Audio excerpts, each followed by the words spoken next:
Good morning everyone, happy Friday. It is the last day of the week that we will be looking at Judges, and today we will be looking at Judges 5. Hope you've all had a lovely week, whatever you're doing, and yeah, let's just get on with it. So looking at this verse, we can see that it's worded as a song of praise and a song of giving thanks. I think I've also noticed that it goes through the story that we've literally just read, but in a way of giving thanks to God and thanking Deborah. I think what I noticed was the final part is Deborah and Barak singing a song, and basically, as I said, celebrating the victory and giving thanks to God about it. But also how God anointed Deborah to lead his army, where it says in verse 7, they held back until I, Deborah, arose, until I arose, a mother in Israel.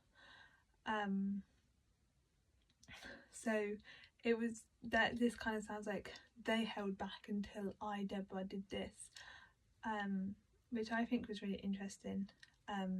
I think it's kind of given the idea of if Deborah hadn't like stepped in, they wouldn't have gone. If it wasn't because of Deborah's bravery, they wouldn't have gone and won the battle, which I thought was pretty cool.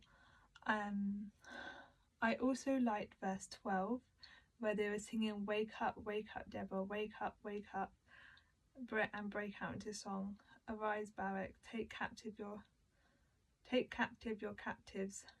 I really like that. I like how they were singing wake up. It was almost like an awakening of being like, come and lead us, come and do this is what God has sent you to do, wake up.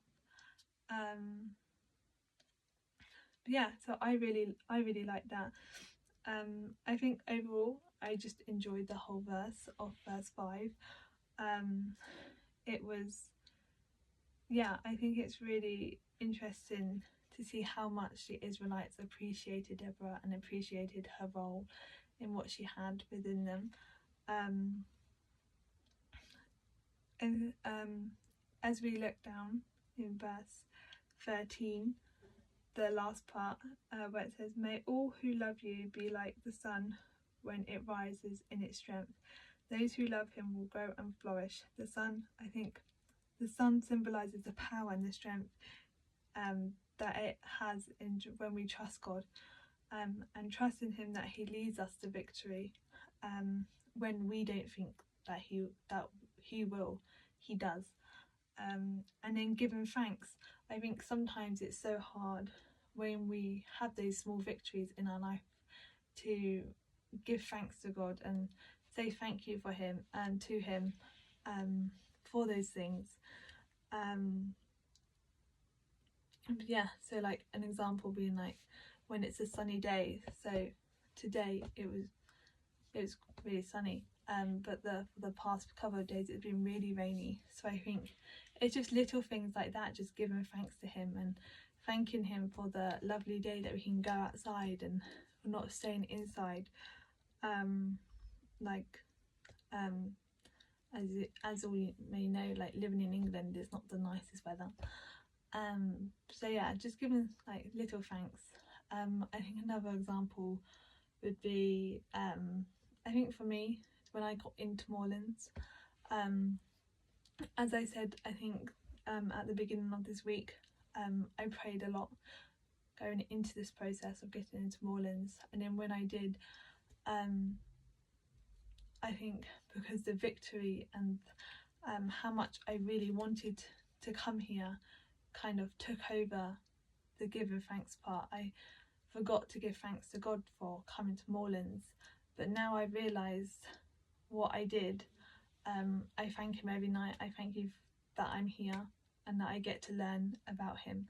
So yeah, I think definitely looking at this verse, I think we can definitely be more like Deborah and the Israelites and giving our thanks, and not necessarily like singing a song about it, but giving thanks of the small victories that God put in our lives. But yeah, hope you all have a lovely weekend, and yeah, see you later. Bye.